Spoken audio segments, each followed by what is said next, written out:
In this video, I'm going to teach you 7 things I wish I knew before I uploaded my very first edit. If you're just starting out and confused, it's okay, this video will save you a lot of time and frustration. Let's not waste any more time, let's get straight into it. Take a look at this edit. I don't have room for anyone else's pain right now. Please don't do this, Marcus, please. Please don't do it. Tell me pretty lies, look me in my face. Tell me that you love me even though it's... This edit got over 2 million views. Very surprising, I know, but that just proves that a good idea with poor execution is better than a poor idea with good execution. If your idea is good, like a relatable moment or an emotional scene, it'll perform way better than a random edit with flashy effects. Having good quality scene packs is very important. Blurry or low-quality clips will ruin your edit, no matter how good everything else is. How to find good quality scene packs. Search the specific character on Instagram and follow the instruction to download the scene pack. Find the one you want. I want to make an edit of Jeremiah Fisher, so that's who I'm searching for. Also guys, I'm curious. Are you Team Jelly or Team Bonrad? Comment down your answer. When I find the scene pack I'm looking for, I'm going to copy the link and post it in the Chrome web browser. Don't paste the link in Google. It's just going to open the Instagram app on your phone. Check the caption for a link. I use an app called Mega to download the video.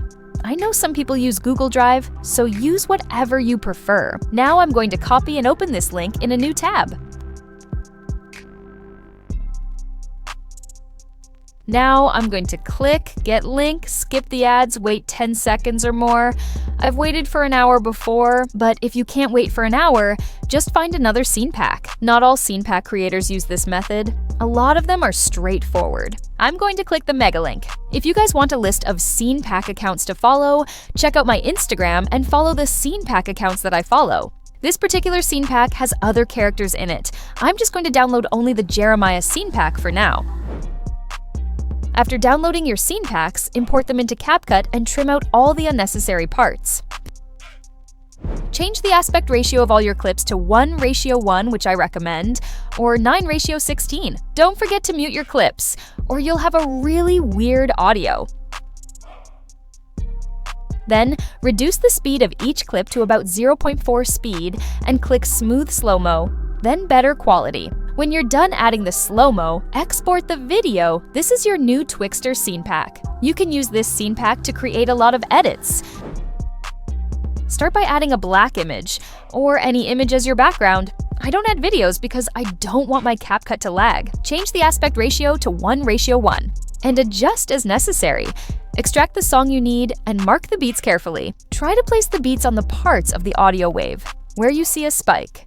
Next, import your Twixtor scene pack. Delete the black image and cut and arrange the clips to match the beats you added. Also guys, if you're enjoying the video, please drop a like and subscribe. Now, we're going to play with the speed graph to add a slow-mo effect. There are different variations, but this is the one I'm going to be using for this edit. If you want to increase the speed of the clip, pull the graph upwards. If you want to reduce the speed, pull it downwards. This first point is for the beginning of the clip.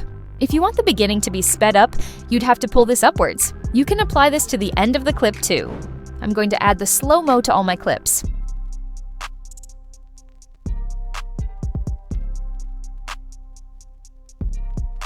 Then, I'm going to delete the excess clips. Next, export your edit and always check if the clips still sync with the beats outside CapCut. Why?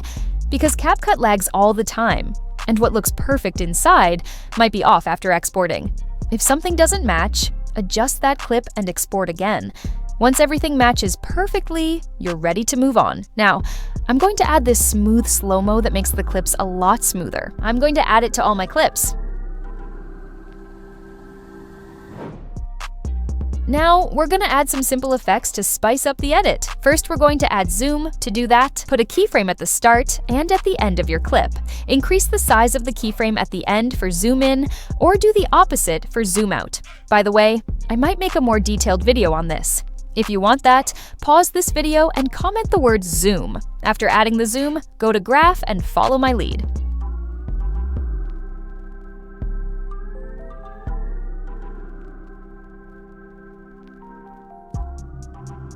Now I'm going to do the same thing for all the clips. To add flashes, add a white photo as an overlay, stretch it over your clip and delete the excess.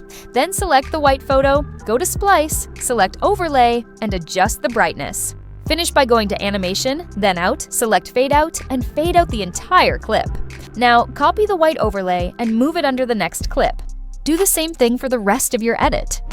For the fade out effect, go to Transition, then search for Black Fade, select the transition, and select Apply to all clips. Then export the edit, and here's the final result. Wait, before I show you the final edit, there's one more thing we need to talk about. Use trending songs. Just make sure it matches the vibe of your edit. If you're making a sad edit, don't use a hype song just because it's trending. You can also follow dedicated edit audio accounts on TikTok. To do that, search Edit Audio on TikTok. As you can see, we have a lot of options. You can follow their accounts. And there you have it. Here's the final look.